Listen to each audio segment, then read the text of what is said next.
In 1978, the musical film Grease premiered, creating an unprecedented cultural phenomenon that swept across the globe with its vibrant story of high school romance, rebellious youth, and the unforgettable summer nights of the 1950s. The work achieved not only massive commercial success, but became an indelible part of the collective memory of an entire generation. It was a time when leather jackets, poodle skirts, and slicked-back hair defined an era of innocence and energy. However, behind those iconic characters, the faces that smiled so brightly on movie posters, were actors carrying destinies that were often far removed from the joyful scripts they performed. 47 years have passed since the halls of Rydell High first opened to the world. Time has etched distinct marks upon the lives of the cast. Some continued to shine brilliantly under the Hollywood spotlight, while others chose a quiet, unassuming path. Tragically, there are those whose journeys were cut short by heartbreaking misfortune. Today, we look back not just at the characters, but at the tumultuous human journeys of the actors who gave Grease its immortal soul. Olivia Newton-John as Sandy Olson. In the vibrant world of Grease, Sandy Olson is the beating heart of the story, the quintessential innocent girl who transforms into a figure of empowerment and allure, with her radiant smile, gentle eyes, and a voice that could melt the hardest of hearts. Sandy left an impression that time has failed to erode. At 30 years old, Olivia Newton-John portrayed this high school student with such convincing charm that she became an instant global phenomenon, a symbol of sweetness and transformation for millions. Her performance was effortless, capturing the delicate balance between vulnerability and newfound confidence that defined Sandy.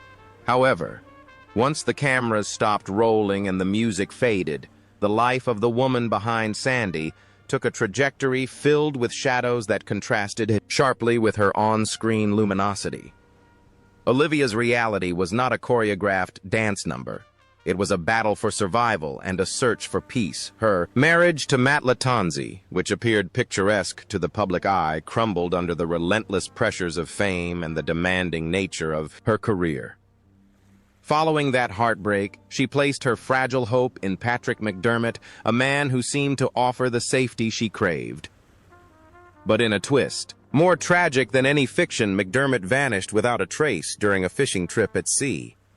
There was no closure, no body, and no goodbye. Just a crushing, suffocating emptiness that shattered Olivia's spirit. Compounding this emotional devastation was the physical battle she waged for decades. First diagnosed with cancer in 1992, Olivia fought a war that returned again and again, each time with greater ferocity. By 2017, the disease had metastasized to her bones, sentencing her to years of excruciating pain. In those final chapters of her life, she found solace only in cannabis oil, which granted her a few precious hours of sleep amidst the agony. Yet, in a display of immense fortitude, she never stopped singing, never stopped smiling, and never stopped supporting her daughter Chloe, who struggled with her own demons of addiction. The connection between Sandy and Olivia is poignant. While Sandy found her strength to win a boy, Olivia found a deeper spiritual strength to survive life's cruelest blows. But even the strongest flames must eventually flicker out. The journey of this beloved icon came to a gentle yet heartbreaking end. On August 8, 2022, Olivia Newton-John passed away at the age of 73 at her ranch in the Santa Ynez Valley. Her departure left a void in the world of entertainment that can never be filled. She left behind a net worth of approximately $60 million, the majority of which was dedicated to her own cancer research foundation, ensuring that her legacy of healing would outlive her pain. John Travolta as Danny Zuko. In 1978, at the age of 24, John Travolta stepped into the leather jacket of Danny Zuko, the rebellious, charming leader of the T-Birds. With his slicked-back hair and a strut that defined cool, Danny was the ultimate bad boy with a heart of gold. Travolta's performance was electric, turning him into the defining sex symbol of the era and cementing his status as a Hollywood titan on screen. Danny Zuko could dance his way out of any problem his life. A series of catchy songs and happy endings, But the reality of John Travolta's life is a stark, heartbreaking contrast to the carefree youth he portrayed. Behind the legendary dance moves and the million-dollar smile lies a history of profound loss that few could endure. Travolta's life has been marked by a series of tragedies that struck at the very core of his existence. His first great love actress, Diana Hyland, died in his arms of cancer, leaving an emotional scar that never truly faded. Years later, he thought he had found his forever happiness with actress Kelly Preston. Their marriage brought him immense joy, but it also brought a pain that would haunt him forever. The death of their 16-year-old son, Jet, following a violent seizure was a blow that nearly destroyed him.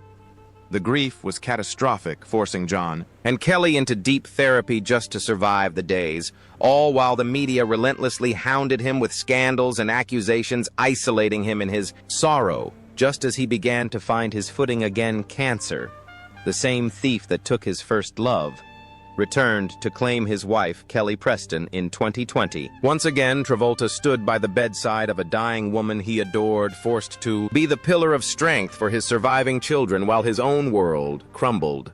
There is a profound irony in the connection between Danny Zuko and John Travolta. Danny was a character who seemingly had control over everything, surrounding himself with friends and noise to avoid vulnerability. Travolta, conversely, has had to face the quietest, darkest moments of human existence, often feeling alienated by his own fame. Yet he persevered, reinventing his career, from Saturday Night Fever to Pulp Fiction, refusing to let grief end his artistic journey. Today, in 2025, at the age of 71, John Travolta lives a quiet, protective life in Florida. He is no longer chasing the bright lights of the paparazzi. Instead, he focuses on raising his children, piloting his planes, and taking on occasional projects to keep the emptiness at bay. With a net worth estimated at $250 million, he has everything a man could want, except the loved ones he has lost. His journey is a testament to an unyielding resilience, proving that one can walk through fire and still remain standing. Stockard Channing as Betty Rizzo.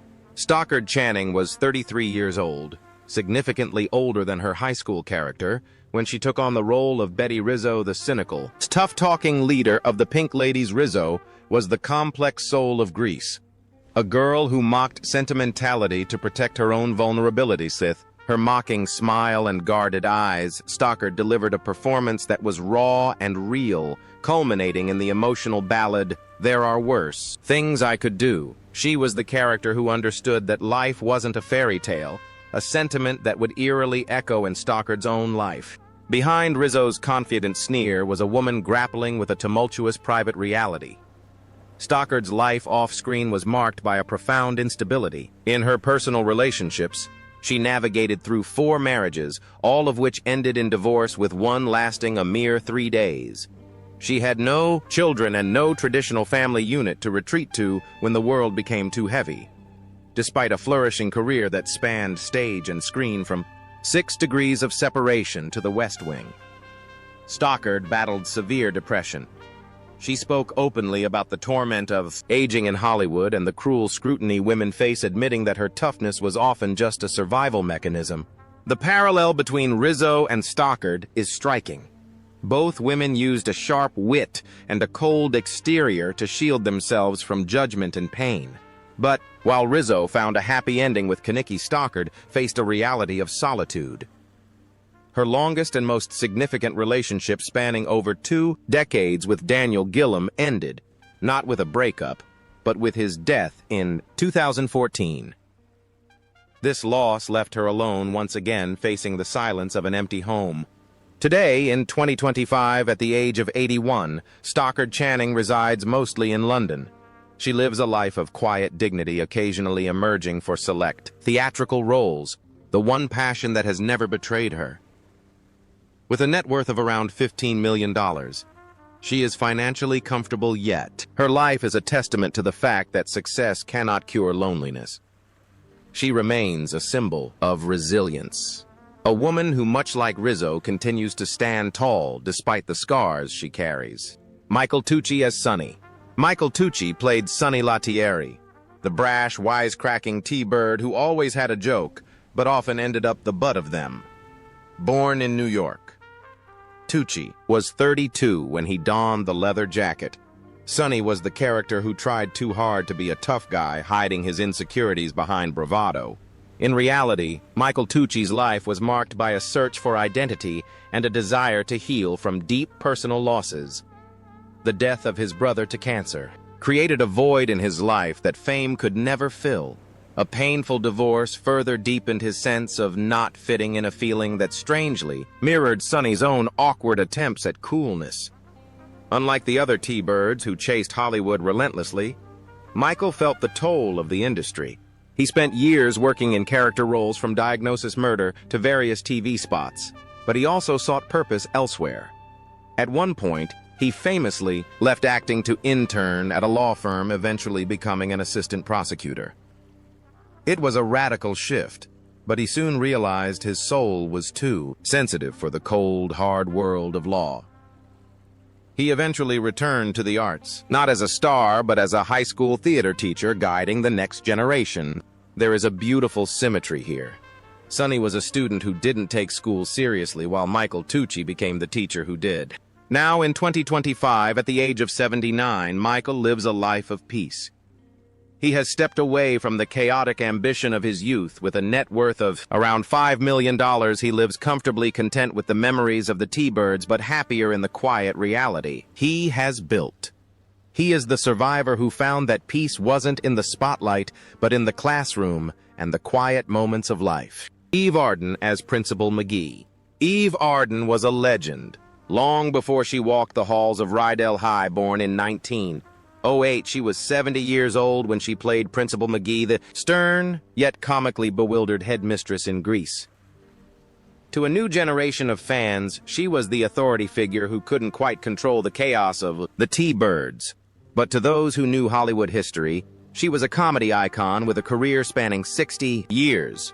Her delivery was dry, sharp, and impeccable, providing some of the film's most memorable comedic beats. However, the laughter she generated on screen masked a personal history shrouded in sadness. Eve's early life was difficult, and her first marriage ended in great suffering. It wasn't until she met actor Brooks West that she found true peace. He was her anchor, her partner, and the love of her life, who helped her navigate the treacherous waters of show business. But this happiness was cruel. In its brevity, West died suddenly of a cerebral hemorrhage, a shock that shattered Eve's world. Left alone in a house filled with memories, Eve Arden fell into a state of deep mental exhaustion.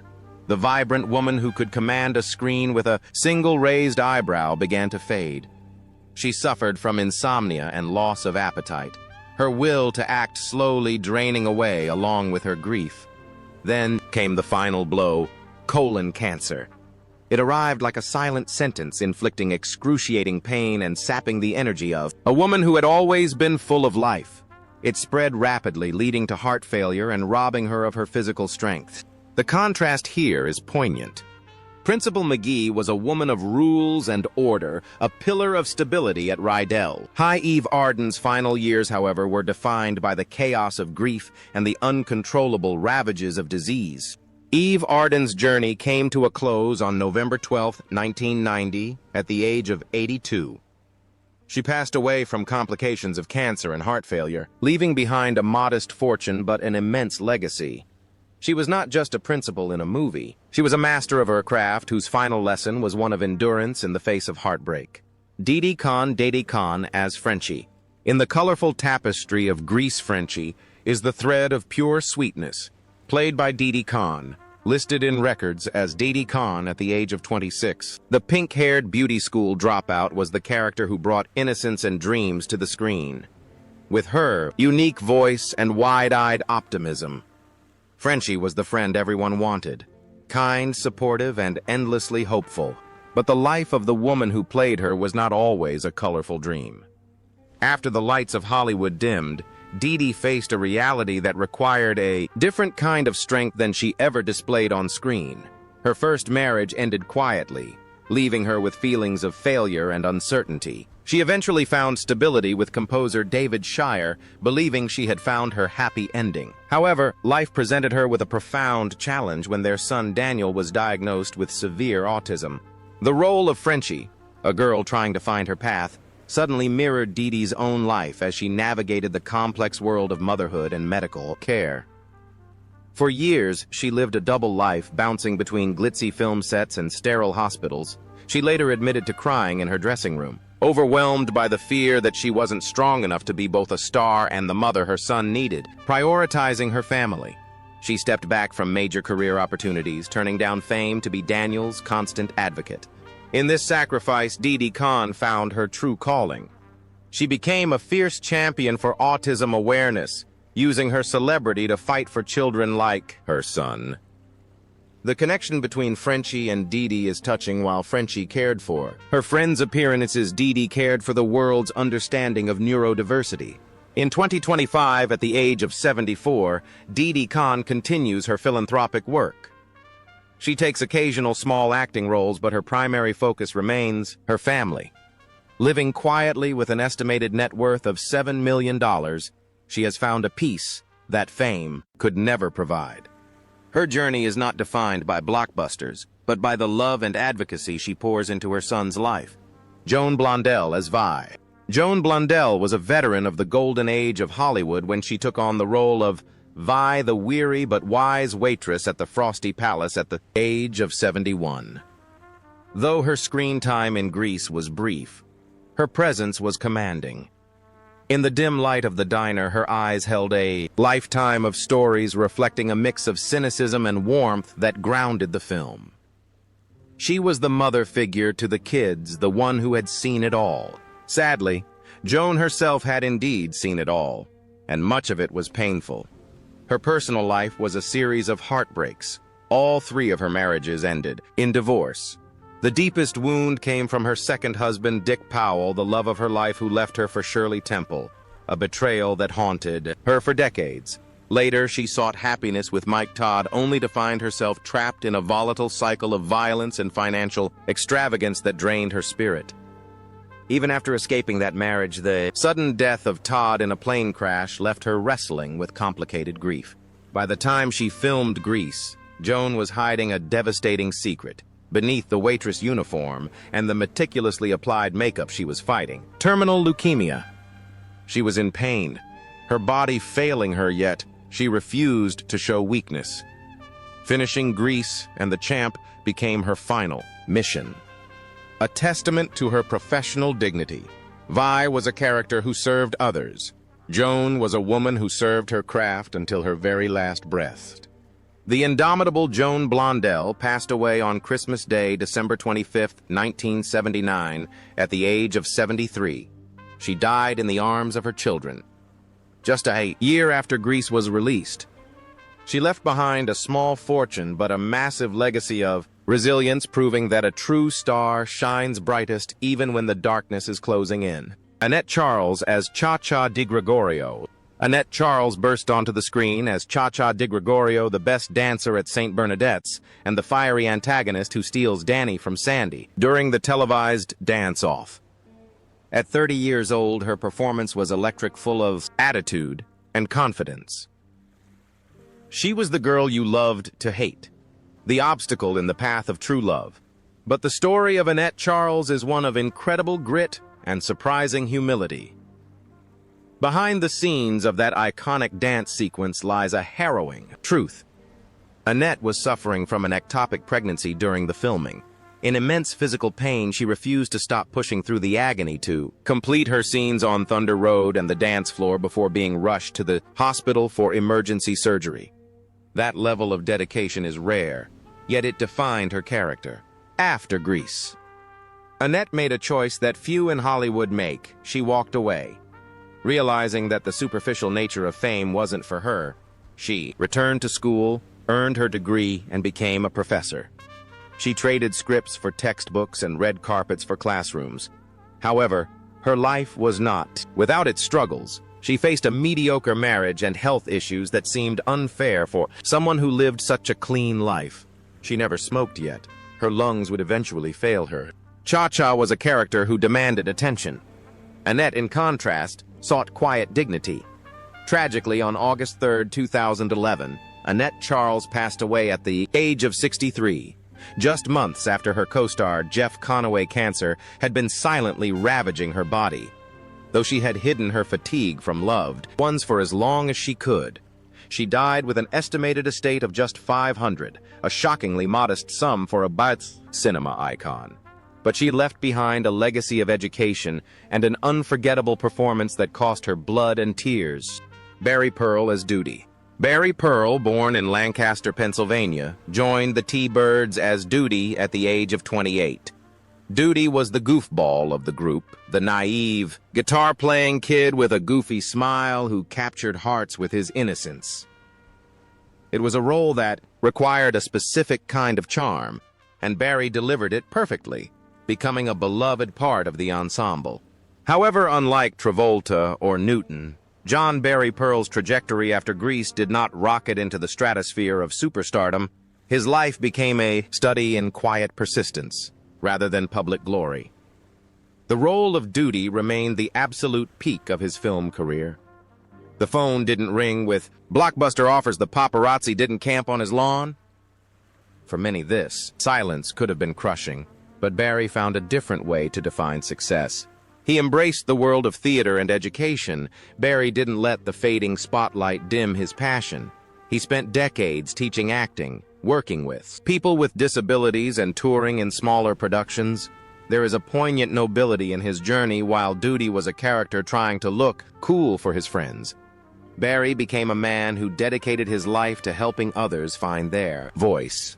He faced the loneliness of being outside the Hollywood elite by building a community around him. In 2025, at the age of 75, Barry Pearl lives a contented, peaceful life. He resides with his wife, continuing to teach and participate in local arts. He isn't a millionaire mogul. His net worth sits around $3 million. But he is rich in a way that matters. He is a reminder that a life lived out of the spotlight can be just as fulfilling, and that the magic of Grease gave him a platform to do good rather than just be famous.